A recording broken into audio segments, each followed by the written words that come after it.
Good morning friends. आज अपन wave winding के बारे में डिस्कशन करने जा रहे हैं।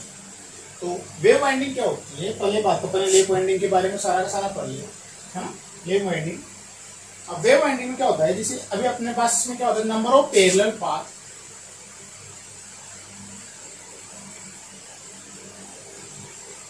दो, हाँ? या फिर इसको आप टू इंटू एम भी लिख सकते हो। M is the multiplicity thing. अगर सिंप्लेक्स वाइंडिंग होगी तो दो, डुप्लेक्स हो जाएगी तो चार हो जाएंगे, ट्रिपलेक्स हो जाएगी तो छह हो जाएंगे ना। लेकिन इसमें आप मैक्सिमम आप क्या होता है, दो ही पैरेलल पाथ है ना। तो अगर आपके पास पैरेलल पाथ कम है तो इसकी वोल्टेज रेटिंग ज्यादा होगी, वोल्टेज रेटिंग ज्यादा होगी, हाँ, और करंट रेटिंग कम होती।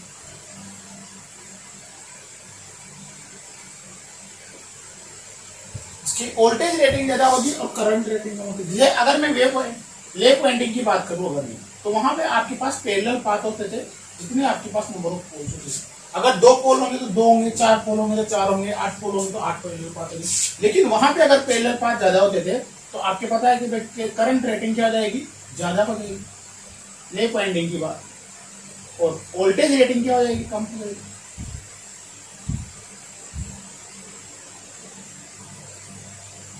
जो मैंने लेप वाइंडिंग का डायग्राम आपको बनाया था कुछ ऐसा बनाया।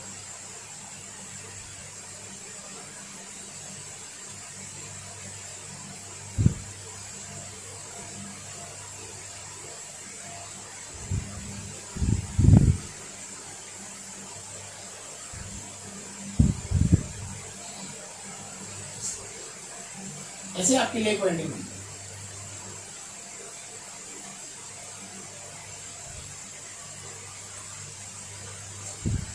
ये वाला अगर इसको आप फ्रंट एंड लेते, ये देखिए फ्रंट एंड, ये बैक एंड है ना, ऐसे ये अगर आपका फ्रंट एंड है तो बैक एंड है ना। और अगर ये बैक एंड है तो यहाँ पे आप क्या लगाते हो, इक्वलाइजर रिंग लगाते हो। इक्वलाइजर रिंग के बारे में भी अपन डिपेंड किया था कि इक्वलाइजर रिंग क्या होती है, कैसे अपन इसको लगाते हैं, क्यों लगाते हैं, अपन ने सारा का सारा लास्ट क्लास में डिस्कस कर चुके। ठीक है, अब अपन वेव वाइंडिंग के बारे में देखते हैं। ये आपका वेव वाइंडिंग का सिंपल सा डायग्राम। इस वेव वाइंडिंग में केवल नंबर ऑफ पैरेलल पाथ क्या होते हैं, हाँ, वहां पे अपन ने रिजल्टेंट देखा था। वेव वाइंडिंग में रिजल्टेंट देखा था, लेप वाइंडिंग में Y B minus Y F, हाँ, और यहां पे आपका रिजल्टेंट होता है वाई बी प्लस वाई। वहां पे मैंने बताया था कि यहां पे कभी भी वाई बी वाई एफ के इक्वल नहीं हो सकता। वाई बी क्या था आपका पास, span of the back end, हाँ, span of the back end, नहीं वही, यहां पे भी वही है, span back and,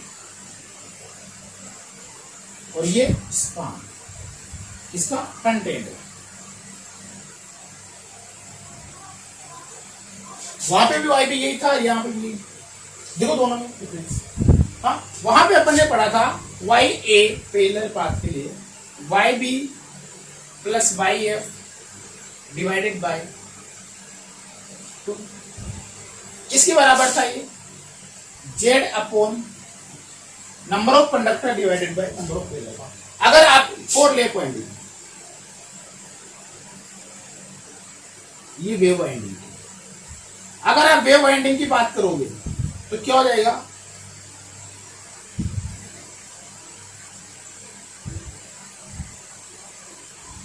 Z plus minus 2 divided by number of,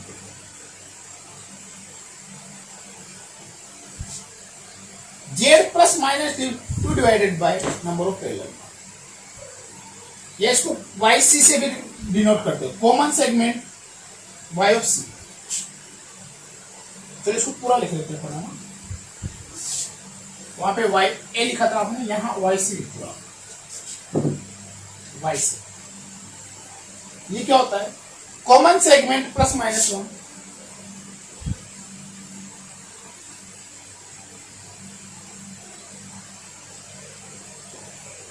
divided by pairs of the पोल।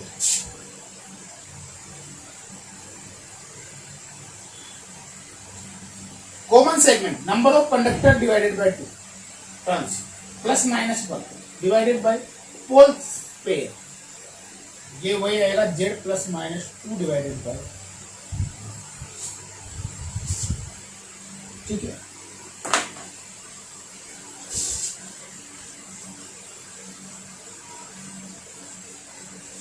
एक लाइन लिख लेते हैं इसके बारे में। The technical constructional between lap and wind, technical construction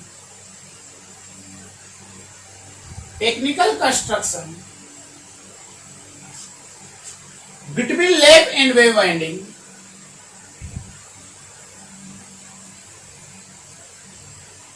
lap and wave winding का technical construction like commutator pitch, कहां पे रहता है? लाइक इन कम्यूटेटर पिच,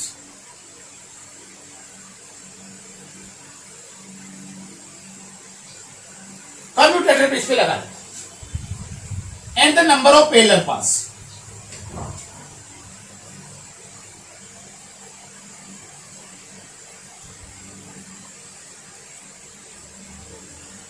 जो आपका, जैसे अभी मैंने बताया था कि अभी अपन ने कोई भी लैप वाइंडिंग या वेव वाइंडिंग में आई थी, तो उसका जो कनेक्शन कहां पे होता है, मतलब आप कम्यूटेटर को क्या बोलते हैं? वेव वाइंडिंग की छाया। वेव वाइंडिंग का इमेज होता है क्या? कम्यूटेटर। तो आपका जो कम्यूटेटर सेगमेंट में क्या होता है? हर एक लैप वाइंडिंग वेव वाइंडिंग का कनेक्शन होता है, हर एक पैरेलल पाथ का connection commutator segment. The nature of wave winding produce two parallel path, मैंने बताया आपको। Nature of wave winding produce two parallel path,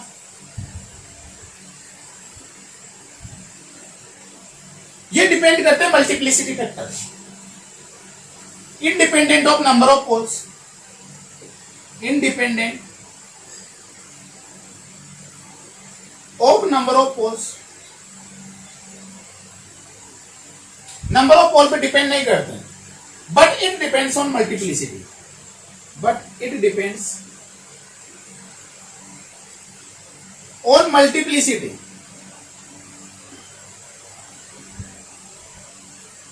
मल्टीप्लेक्सिटी, multiplicity M,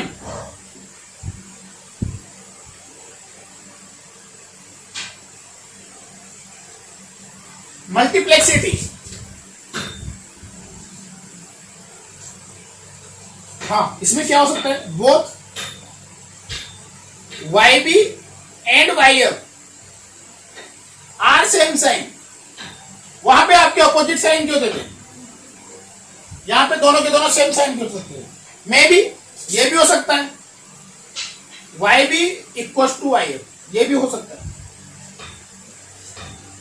है, जरूरी नहीं हो लेकिन हो सकता है, मे बी। वहां पे ये कभी भी बराबर नहीं हो सकते थे लेफ्ट वाइंडिंग में, यहां पे दोनों बराबर हो सकते हैं, ठीक है। कुछ फॉर्मूले थे जो मैंने लिखा दिया आपके पास। YA, अगर मैं y वापस YC को रिपीट कराना तो YA क्या होगा? Z upon 2 YB plus YF divided by 2, क्या हो जाएगा? Z plus minus 2 divided by number of poles. YB minus YF plus minus 2 number of parallel path, या फिर YB किसके बराबर हो सकता है? Y हो सकता है, मे बी। इस वाइंडिंग को आप सीरीज वाइंडिंग बोलोगे, क्यों? क्योंकि यहाँ पे जितने भी वाइंडिंग है, जितने भी कंडक्टर है, सीरीज में कनेक्ट करने पड़ेंगे, केवल 2 ही पैरेलल पाथ बनेंगे अगर मेरा मल्टीप्लिसिटी फैक्टर या मल्टीप्लेक्सिटी फैक्टर क्या हुआ? 1 हुआ। और सिंप्लेक्स वाइंडिंग के लिए अगर आपका मल्टीप्लेक्सिटी फैक्टर अगर 1 है तो केवल आपके पास 2 ही पैरेलल पाथ होंगे, तो सारे के सारे कंडक्टर आपके सीरीज में जुड़े होंगे, तो इस वाइंडिंग को आप सीरीज वाइंडिंग भी बोल सकते हो। हाँ, लैप वाइंडिंग अपन पैरेलल वाइंडिंग इसलिए बोल सकते थे क्योंकि वहां पे जितने पोल्स होते थे उनके लिए अलग अलग पैरेलल पाथ होते थे, तो इसलिए उनकी करंट रेटिंग बढ़ जाती थी। लेकिन यहाँ पे सीरीज वाइंडिंग बोलने की वजह से वोल्टेज रेटिंग इसकी बढ़ जाएगी। तो इसको लिख लो, it is also called series winding, it is also called series winding. इसको आप सीरीज वाइंडिंग भी बोल सकते हो। क्यों बोल सकते हैं? Because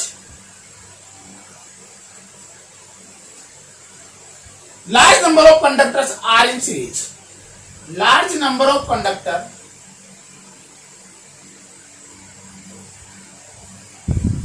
are in series. क्यों? क्योंकि आपके मैक्सिमम नंबर ऑफ कंडक्टर्स क्या होते हैं? सीरीज में होते हैं. It is preferred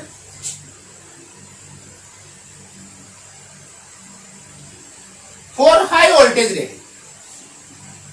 high voltage rating and low current rating machine.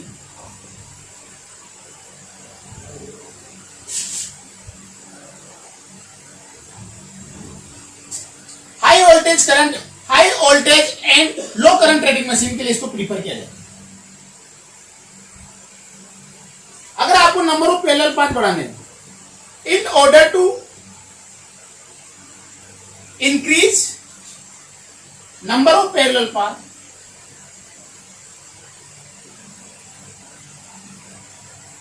अगर आपको पैरेलल पाथ बढ़ाने हैं, then will increase it multiplexing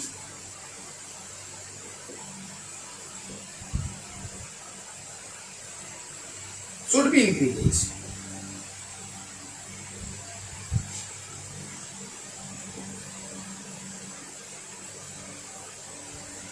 तो आपको मल्टीप्लेक्सिंग को इंक्रीज करना पड़ेगा, या multiplex winding should be preferred. Multiplex winding आपको प्रीफर करनी पड़ेगी अगर आपको नंबर ऑफ पैरेलल पाथ बढ़ा दें.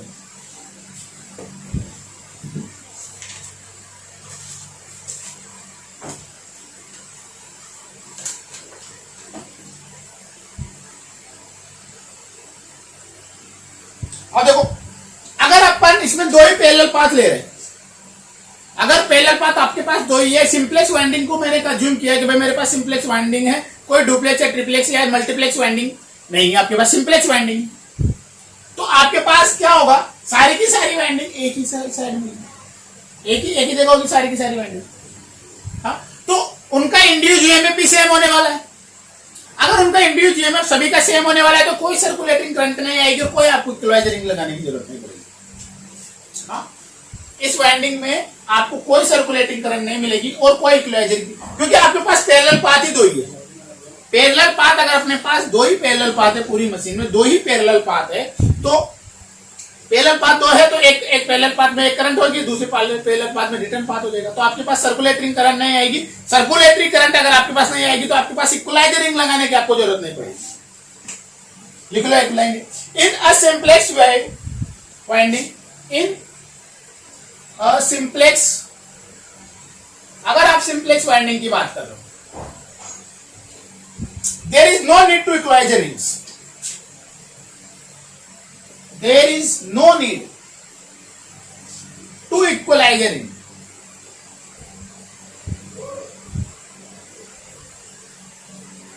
यहां पे आपको इक्वलाइजर रिंग की जरूरत ही नहीं पड़ेगी.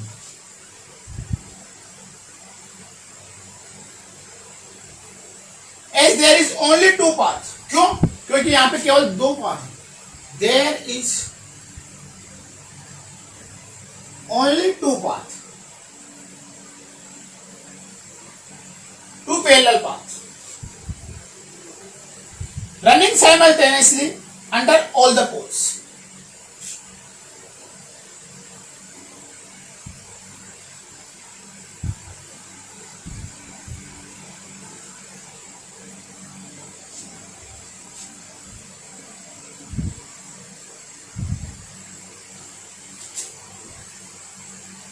Any unbalance is balance.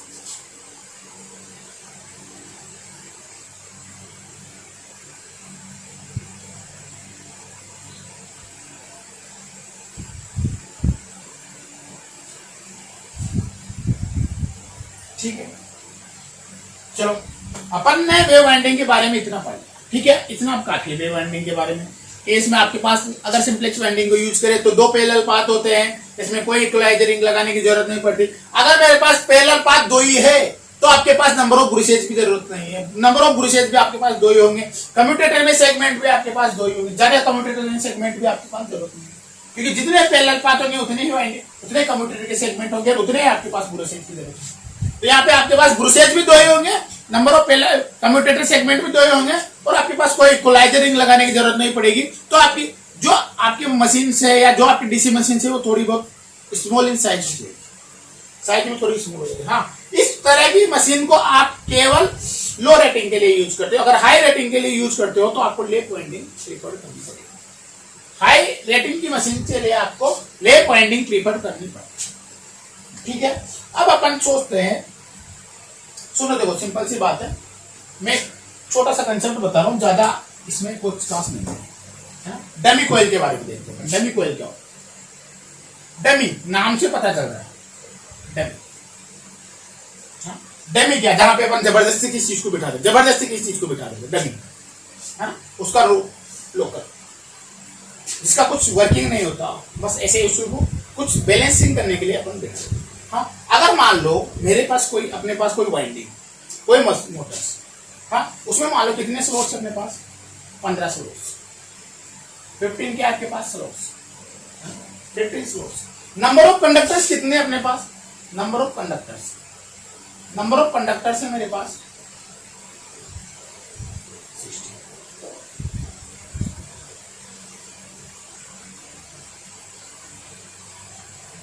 या फिर आप मान लो चलो या 60, हाँ चलो 60, हाँ, तो एक स्लॉट्स में कितने कंडक्टर आ गए आपके पास? 16 डिवाइडेड बाय 15, 4 कंडक्टर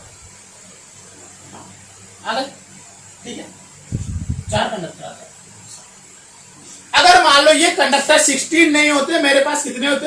58 कंडक्टर्स होते। 58 कितने होते? कंडक्टर्स होते। तो 58 में आप जब 15 का भाग दोगे तो ये भाग पूरी बार नहीं जाता, या तो आपको प्लस माइनस उस डेटा एक्टिव करना पड़ता है, उससे कुछ डेटा जोड़ना या घटाना पड़ता है।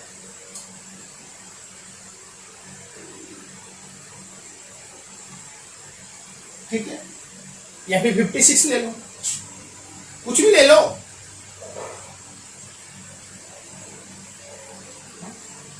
तो यहां पे आपको 4 इंक्रीज करना पड़ता है, 4 इंटीजर।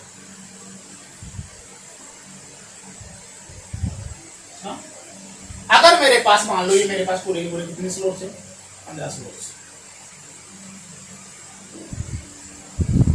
ठीक है, अगर मेरे को 16 कंडक्टर मेरे पास होते तो मैं 4 सभी में इक्वली डिवाइड कर दूं। अब मेरे पास कितने? 56 कंडक्टर, 56 कंडक्टर है। अगर मैं सभी में 4 रखता हूं तो केवल एक स्लॉट आपका क्या रह जाता है? खाली रह जाता है। आपका एक स्लॉट क्या रह जाएगा? खाली रह जाएगा। अगर मैं 4 सभी में रखूं तो एक स्लॉट आपका क्या रह जाएगा? खाली रह जाएगा। अब वो जो स्लॉट आपका खाली रह गया है, वहां पे कोई आपकी बाइंडिंग नहीं है, वो आपका ओपन स्लॉट रह गया, तो वो क्या करेगा? आपका मैकेनिकली अनबैलेंस करेगा। जब आपका आर्मेचर रोटेट करेगा तो मैकेनिकली अनबैलेंस बनाएगा। तो उस मैकेनिकली अनबैलेंस से बचने के लिए अपन यहां पे क्या करते हैं? जो वो स्लॉट बचा उसमें अपन डमी कोयल डाल देते, उसी इक्विवेलेंट, उसी भार की, उसी वेट की अपन डमी कोयल डाल, उसका किसी से कनेक्शन नहीं करते, किसी से कनेक्शन नहीं रखते, वो ओपन सर्किट रखते, वो ओपन रखते, बस उसी को वहीं पे इंसुलेट कर देते, उसी स्लॉट में उसको इंसुलेट कर देते, ताकि वो वेट जो मैकेनिकली डिस्टर्बेंस हो रहा था वो मैकेनिकली वापस बैलेंस हो जाए। मैकेनिकली जो अनबैलेंस हुआ था उसके कारण वो वापस मैकेनिकली बैलेंस हो। उसी कॉइल को बोलते हो आप डमी कॉइल, उसी कॉइल को आप डमी कॉइल। ठीक है, अब देखिए लिख लेते हैं, थोड़ा सा ज्यादा नहीं है इसमें।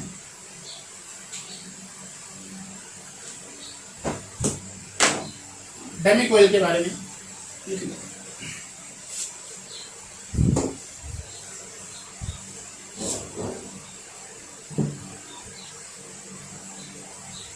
In some set of data,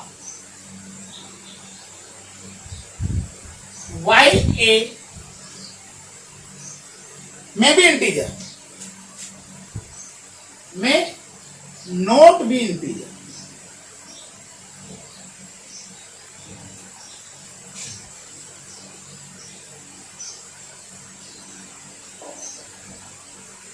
not be integer. To make its integer, अगर आपको इसको इंटीजर बनाना है, to make its integer, the nearest possible integer is assumed. The nearest possible integer is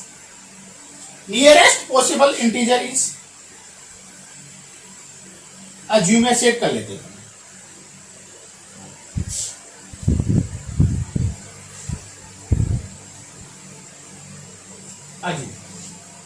set of conductor consideration.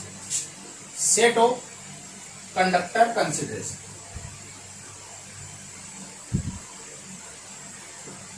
अपन उसके पास का integer अपन क्या कर लेते हैं, अज्यूम कर लेते हैं उन कंडक्टर्स को सेट करने के लिए. This will introduce mechanical unbalance.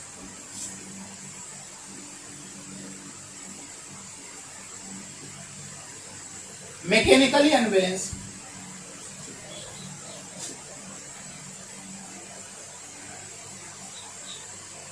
This will introduce mechanically unbalance in order to maintain dummy coil.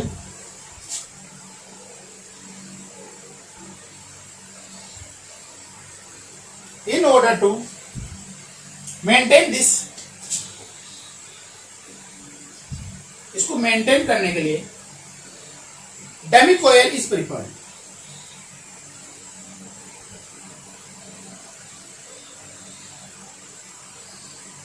Dummy coil को आप यहां पे क्या कर देते हैं, इंट्रोड्यूस कर. द मिस्ड आउट कंडक्टर या डमी कोयल के conductors, the missed out conductor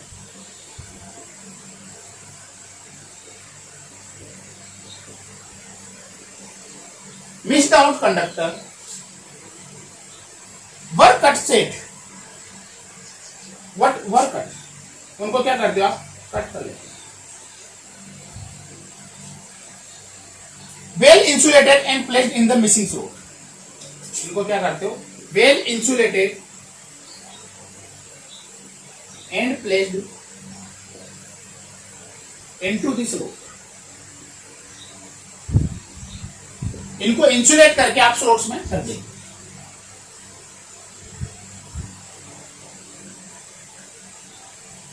as a dummy.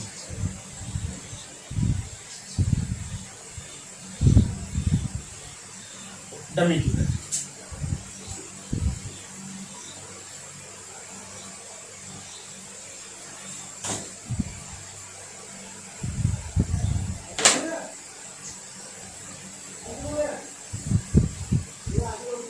अब ये भी अगर आप लिखना चाहो तो लिख सकते हो कि आपको वेव वाइंडिंग को जनरली आप हाई वोल्टेज के लिए प्रीफर करते हो, लेप वाइंडिंग को आप जनरली हाई करंट के लिए प्रीफर करते हो. चलो एक एक लाइन लिख लेते हैं.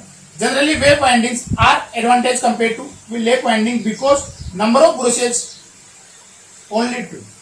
चलो इसको लिखने पड़ेगा. Generally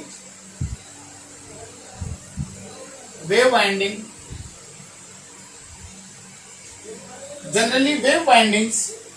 are advantage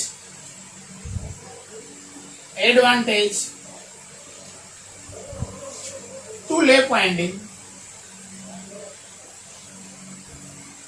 because the number of bruches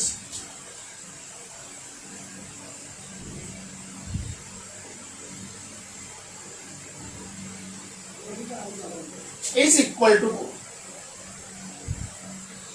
यहां पे आपको 2 ही ब्रूसेज की जरूरत होती है, मैंने बताया.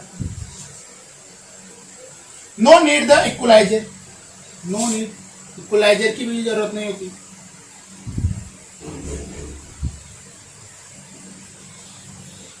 No need the equaliser.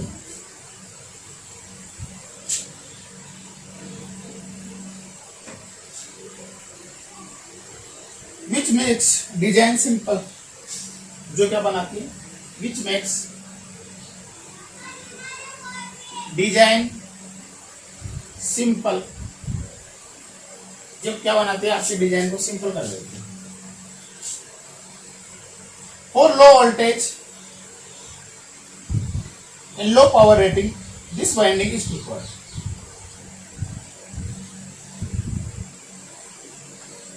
a low power rating. Low power rating. This winding is preferred.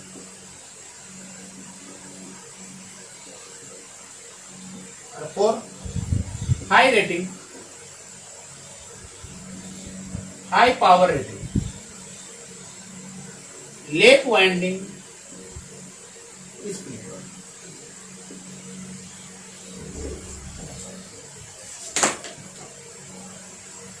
अगर आप लिखना चाहो तो लगभग आप 50 किलो वोल्ट,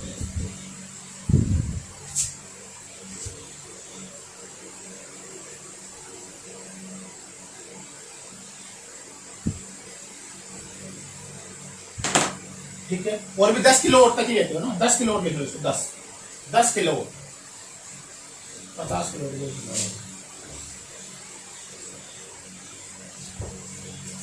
अब एक न्यूमेरिकल है, सिंपल सा न्यूमेरिकल, देखो मैं समझा देता हूं आपको न्यूमेरिकल क्या है। क्वेश्चंस,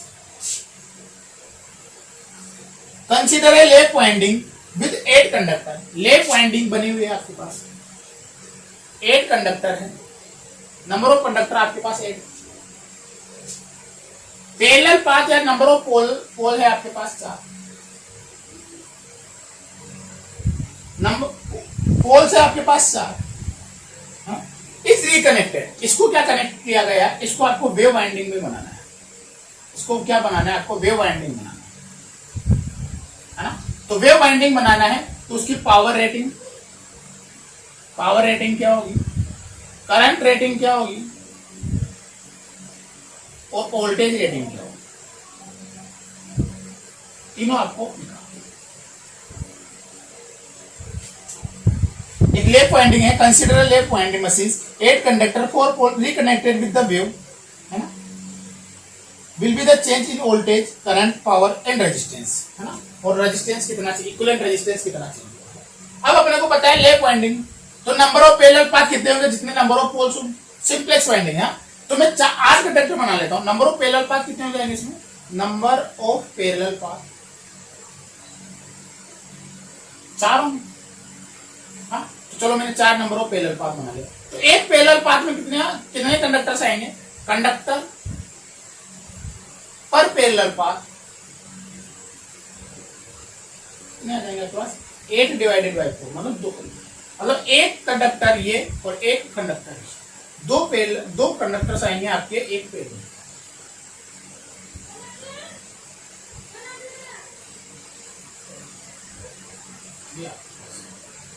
चार पैरेलल पाथ। अब मैं अज्यूम कर लेता हूं,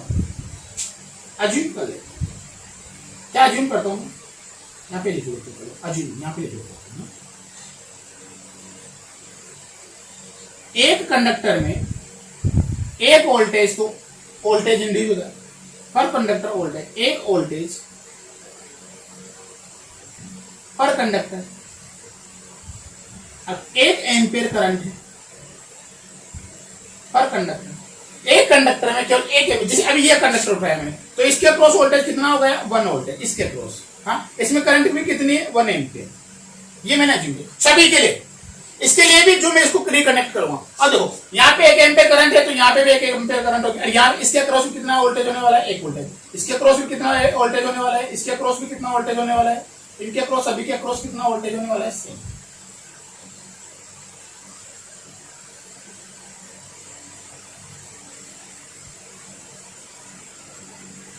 करंट क्या होगी, ये भी 1 एम्पियर होगी, ये भी 1 एम्पियर होगी, ये भी 1 एम्पियर होगी, ये भी 1 एम्पियर होगी, ये भी 1 एम्पियर होगी, ये भी 1 एम्पियर होगी। 1 1 1 1, तो करंट कितने आने वाले यहाँ पे, 4 एम्पियर। वोल्टेज कितने आने वाला है, 1 और 1, 1 और 1 कितना, 2 वोल्ट। तो यहाँ पे रेटेड करंट कितनी आएगी, लोड पे आपके पास 4 एम्पियर। वोल्टेज कितना आएगा यहाँ पे, 2 वोल्टेज। अगर रेटिंग देखोगे तो पावर क्या आ जाएगी, करंट इनटू वोल्टेज आ गई। अब इसको रिकनेक्ट किया है मेरे को वेव वाइंडिंग। वेव वाइंडिंग में कितने पैरेलल पाथ होते हैं, 2। कंडक्टर कितने अपने पास, 8, तो 2 तो पैरेलल पाथ बना दिए मैं। तो एक कंडक्टर में पर पैरेलल पाथ, कंडक्टर पर पैरेलल पाथ, कंडक्टर पर पैरेलल पाथ। हाँ, कितना आएगा? 8 तो टोटल कंडक्टर है, नंबर ऑफ पैरेलल पाथ आपके पास 2।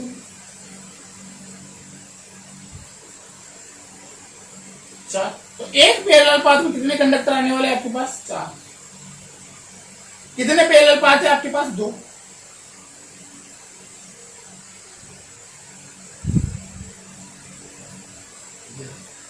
ठीक है। अब मैंने बताया, मैंने अज्यूम कर रखा है कि यहाँ पे एक कंडक्टर के अक्रॉस वोल्टेज 1 है और उसमें करंट कितनी है? 1। तो इसमें इसके अक्रॉस वोल्टेज कितना होगा? 1। इसके अक्रॉस में कितना होने वाला है? 1। इसके अक्रॉस में कितना होने वाला है? 1। इसके अक्रॉस में कितना होने वाला है? 1। इसके अक्रॉस में कितना होने वाला है? 1। इसके अक्रॉस 1। इसके अक्रॉस भी 1। इसके अक्रॉस भी। यहाँ पे आपके पास कितनी करंट आने वाली है? 1 एम्पियर। यहाँ पे भी 1 एम्पियर। क्यों? क्योंकि सभी कंडक्टर सीरीज में है, सीरीज में आपके पास करंट सेम होती है।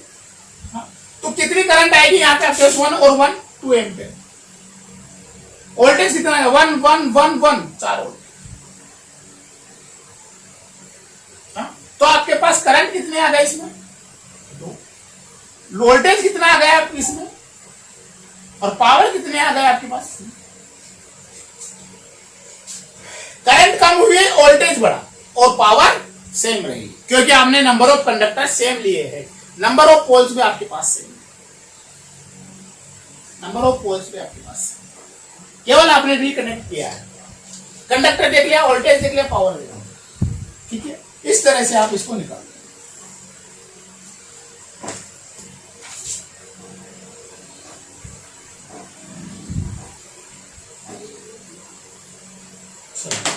अब छोटा सा कंसेप्ट है, बहुत अच्छा कंसेप्ट है, इसको समझने की कोशिश करना। लेप वाइंडिंग में भी है, वेव वाइंडिंग में भी है ना, वेव वाइंडिंग में भी है, लेप वाइंडिंग। देखो चलो,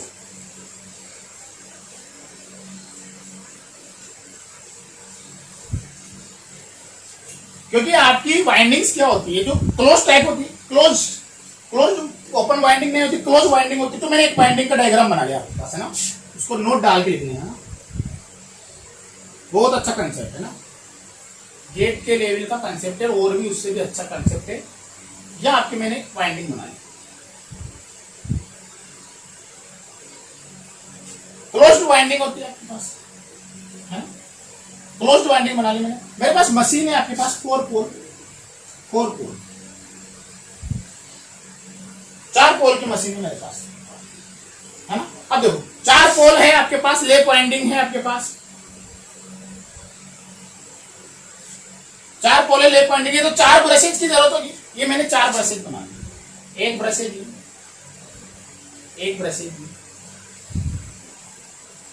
एक ब्रशेज ली और एक ब्रशेज।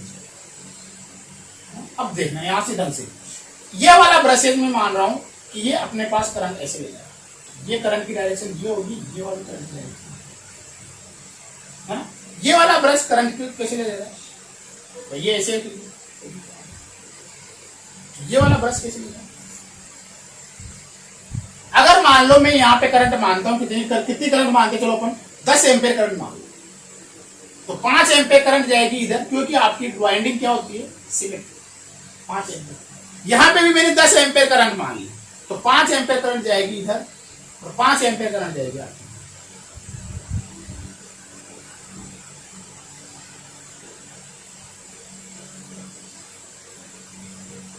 ठीक है, और यहां पे भी 5 + 5 10 एम्पियर करंट आने वाली है, यहां पे भी कितनी एम्पियर करंट आने वाली है, 10। बहुत अच्छा कंसेप्ट है, ढंग से सुनना है इसको ना। मैंने इसको चलो दोनों वाइंडिंग से आपके पास, दोनों वाइंडिंग सेम वाइंडिंग है, तो सेम वाइंडिंग को मैंने कनेक्ट कर दिया। यहां पे कितने करंट हो गए, 20, 10 इधर गई, 10 इधर। ठीक है, हाँ, इसको भी आप कनेक्ट कर दो।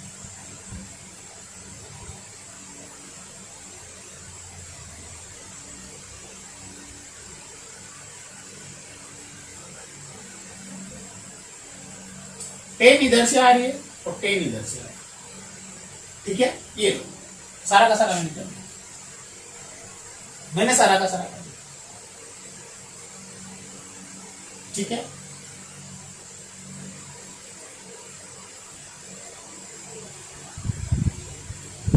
इसके अक्रॉस वोल्टेज ही मान लो, ये 5 वोल्टेज है, ये 5 वोल्टेज है, 5 वोल्टेज है, वोल्टेज भी सेम मान लो, कोई प्रॉब्लम नहीं, वोल्टेज मैंने मान अज्यूम कर लिया।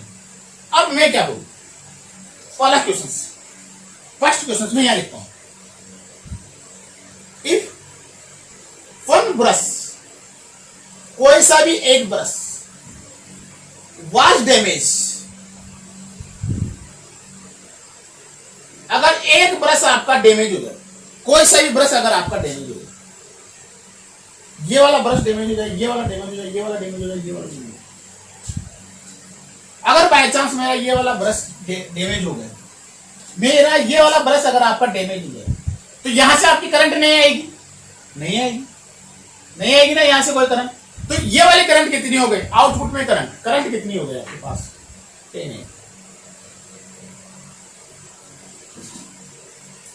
10 एम्पियर करंट, ये वाले। हाँ, ये वाला ब्रश अगर आपका डैमेज हो गया, ये वाला ब्रश डैमेज होगा, तो देखो 5 एम्पियर तो ये आई, लेकिन इसका कोई मतलब नहीं है ना। सिमिलरली ये देखो, केवल आप करंट इसके थ्रू ले रहे हो, केवल इसी वाले करंट के थ्रू ले रहे हो आप करंट, तो करंट कितनी हो गई, आई। करंट कितनी रह गई आपके पास, आई बाई करंट रेटिंग कितनी रह गई आपके पास, पहले से आधी करंट रह गई। वोल्टेज आपके पास देखो, इसके क्रॉस वोल्टेज 5 वोल्टेज, इसके क्रॉस वोल्टेज 5, वोल्टेज आपका सेम रहने वाला है।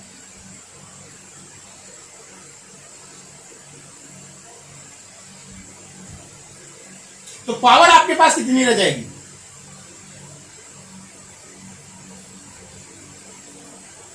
करंट आधी रह गई तो पावर भी क्या रह जाएगी आपके पास, आधी रह जाएगी। One Bruce damage only 2 parallel paths, कोई से भी पैरेलल पाथ का अगर आपका एक ब्रूस डैमेज हो जाए, 2 पैरेलल पाथ बनेंगे, voltage rating same and current rating is I by 2 and power rating is I by 2। लिख लेते हैं इसको, यहां पे लिख देता हूं, एक वन ब्रश इज डैमेज, अगर आपका एक ब्रश क्या हो जाएगा, डैमेज हो जाए, ओनली 2 पैरेलल पाथ,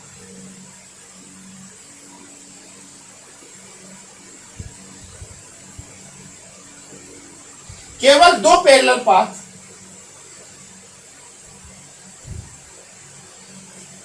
वर्किंग, केवल 2 पैरेलल पाथ आपके वर्किंग करेंगे, end voltage rating same, voltage की रेटिंग आपके पास क्या रहेगी, सेम।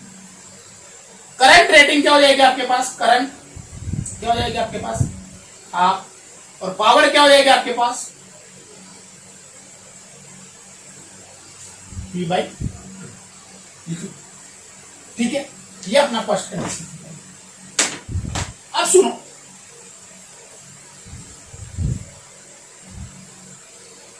अगर मैंने यहां पे दो पास वाले ब्रश को डैमेज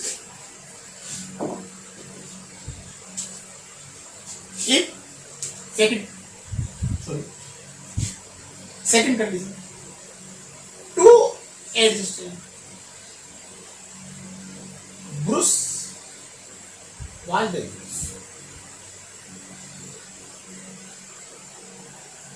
सोचो क्या होगा अगर 2 ब्रशेज है, ये वाला ब्रश और ये वाला ब्रश डैमेज हो जाए, या ये वाला डैमेज हो जाए, या ये डैमेज हो जाए, या ये दोनों डैमेज हो जाए, कोई से भी दोनों ब्रश पास वाले अगर आपके पास डैमेज हो जाए,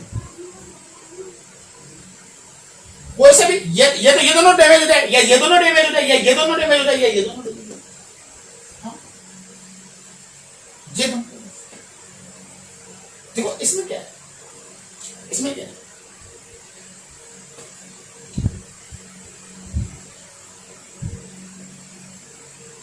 चारों वाइंडिंग कैसे भी है, इनको चलो मैं बनाता हूँ, डायग्राम बना दीजिए, ये चारों वाइंडिंग, ये पहली winding, second winding,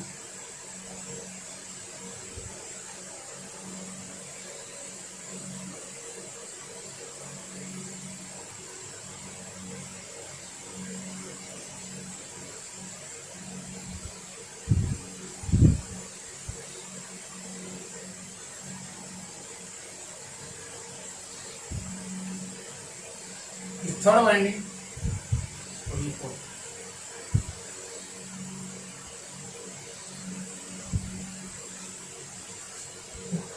5 ampere current यहां से, 5 एम्पियर करंट यहां से, 5 एम्पियर करंट यहां से, 5 एम्पियर करंट यहां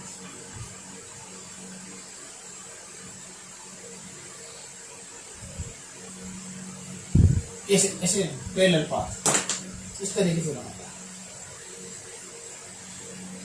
है ना। अब मैंने बताया कि यहाँ पे दो प्रोसेस डैमेज होती है, ये वाला भी आपके पास अट गया, ये वाला भी अट गया आपके पास। भले तो केवल ये वाला पोर्शन हटा था, ये वाला, अब ये वाला भी हट गया, ये वाला भी, मतलब पूरा का पूरा यहां से लेकर के यहां तक का पोर्शन हट गया। यहां से तो आप आउटपुट ले नहीं रहे। अब क्या होगा, यहां से जो करंट जाएगी वो यहां दो की यहां से, ये तो बनेगा दो एक बने, यहां से जो करंट जाएगी ये यहां से। हाँ? तो इस वाइंडिंग में कितनी करंट है आपके पास, केवल 5 एम्पियर, केवल 5 एम्पियर। हाँ? पहले क्या थी अपने पास, सुनो पहले क्या थी, इधर गए 5 एम्पियर, इसका तो कोई मतलब नहीं रहा, इधर गए 5 एम्पियर, इसका तो कोई मतलब नहीं रहा पहले जब आपने पास एक ही ब्रश, लेकिन यहां से 5 एम्पियर आई, ये इसमें के थ्रू होके जा रही, ये इसके थ्रू होके जा रही, तो 10 एम्पियर आ रही थी और 10 एम्पियर नहीं आ रही थी। अब क्या हुआ, ये भी हटा दिया, इसको भी उसने डैमेज कर दिया, ये भी डैमेज होगा। तो ये भी डैमेज होगा, तो इस करंट का भी कोई मतलब नहीं है, इस करंट का भी कोई मतलब नहीं है, इस करंट का भी कोई मतलब नहीं है। तो केवल क्या करंट बची, तो करंट क्या फ्लो होगी,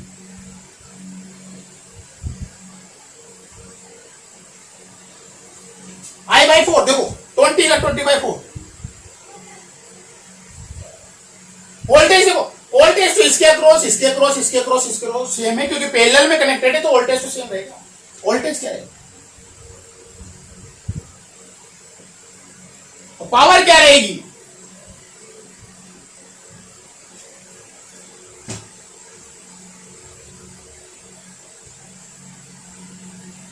लिख लो ऐसे, है ना, इसका थ्योरेटिकल लिखना बेकार है, थ्योरेटिकल लिखना।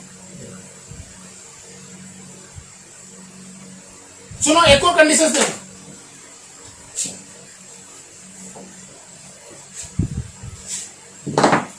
To opposite versus damage, two opposite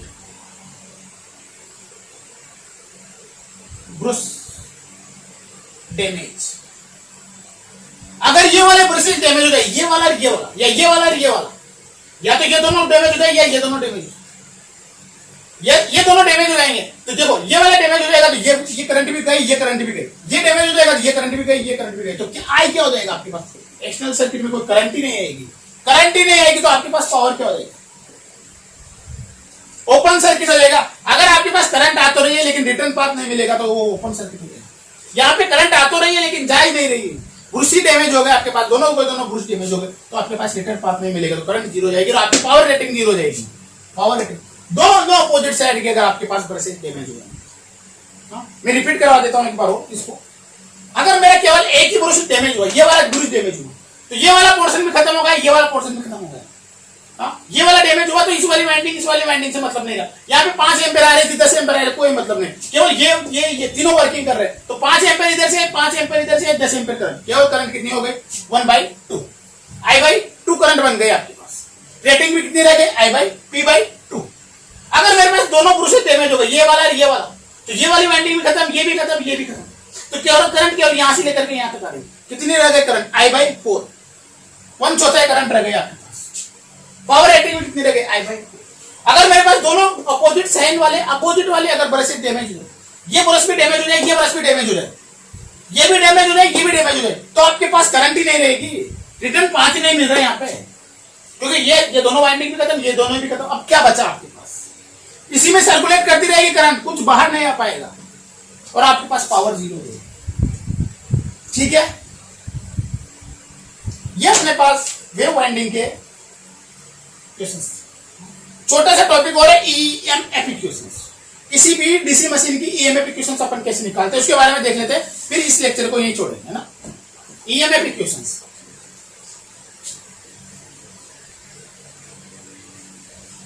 ये न्यूमेरिकल आता है गेट में, ऐसा न्यूमेरिकल गेट में आता है।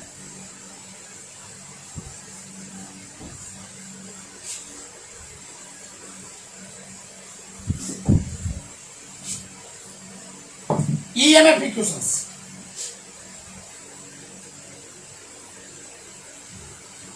ज्यादा बड़ा टॉपिक नहीं है, 5 मिनट का 10 मिनट का टॉपिक। फ्लक्स मान लेता हूं मैं, flux per pole flux, P number of poles, और क्या काम आने वाले आपके पास, Z total number of conductors,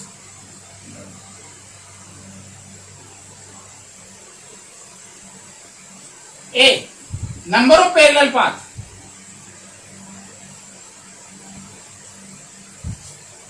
and speed,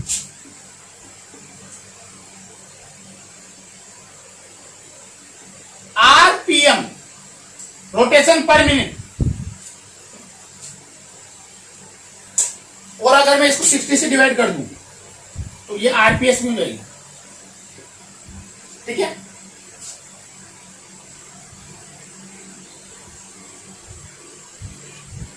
ठीक है। फैराडेज लॉ, फैराडे ने क्या बताया था,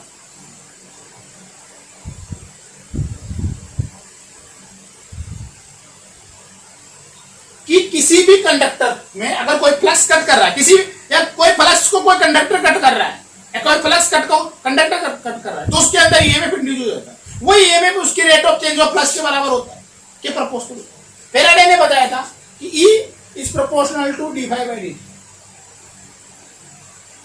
rate of change of flux, total flux N, इसको इक्वल बनाना। Lenz law, negative sign due to Lenz law voltage में।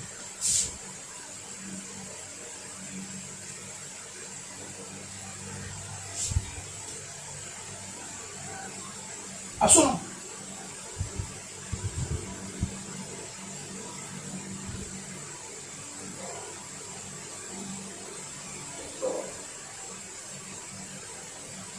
अगर मैं यहाँ पे चौक देखना चाहूँ पर कंडक्टर कितना ईएमएफ इंड्यूस होगा, पर कंडक्टर, एक कंडक्टर में, ये टोटल कंडक्टर है तो पर कंडक्टर कितना होगा इंड्यूस ईएमएफ पर conductor, D five by D होगा। एन कंडक्टर में पर कंडक्टर डी फाइव, फ्लक्स कितना है आपके पास, डी फाइव क्या है, फ्लक्स पर पोल इंटू फ्लक्स टोटल पोल।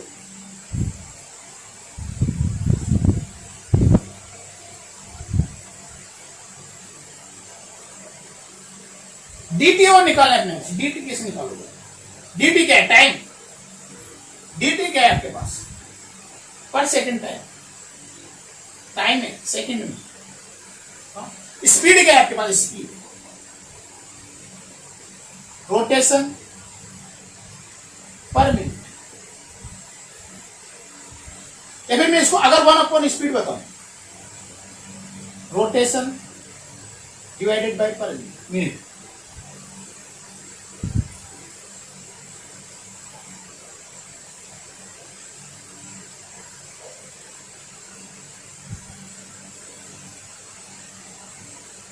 तो टाइम क्या हो जाएगा,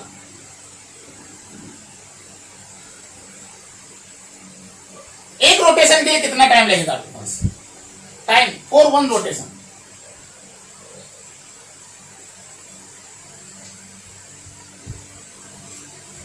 डी फाइव भी आ गया, डी टी भी आ गया, दोनों को डिवाइड कर दो, आपके पास ईएमएफ इक्वेशन आ जाएगा।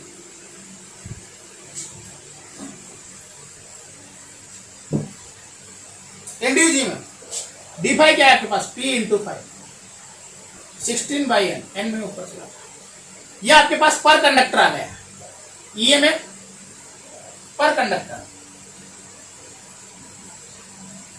टोटल निकालना है आपको पास, तो जेड नंबर ऑफ कंडक्टर से मल्टीप्लाई करो, टोटल कंडक्टर्स। हाँ, लेकिन इसमें कुछ पैरेलल पाथ भी तो है, और पैरेलल पाथ में आपके पास हमेशा क्या करना पड़ता है, डिवाइडेड करना पड़ता है। यह आपका ईएमएफ,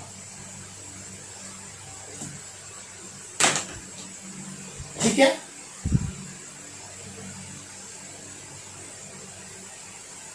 एवरेज ईएमएफ पर पैरेलल, इसको लिख लो, एवरेज ईएमएफ पर पैरेलल पाथ,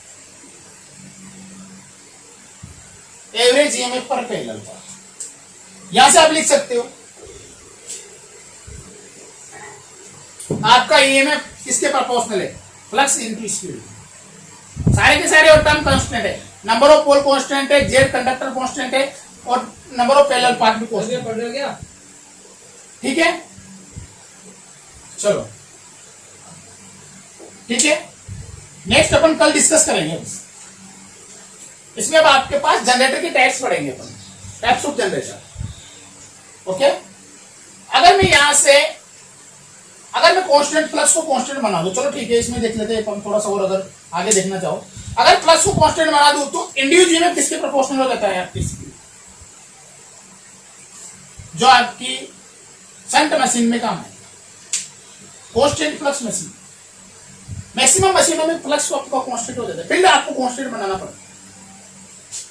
जो आपके वर्किंग मशीन्स होती है उनमें आपको फील्ड कांस्टेंट बनाना है, तो इंड्यूस ईएमएफ आपका डायरेक्टली स्पीड के प्रोपोर्शनल हो जाता है।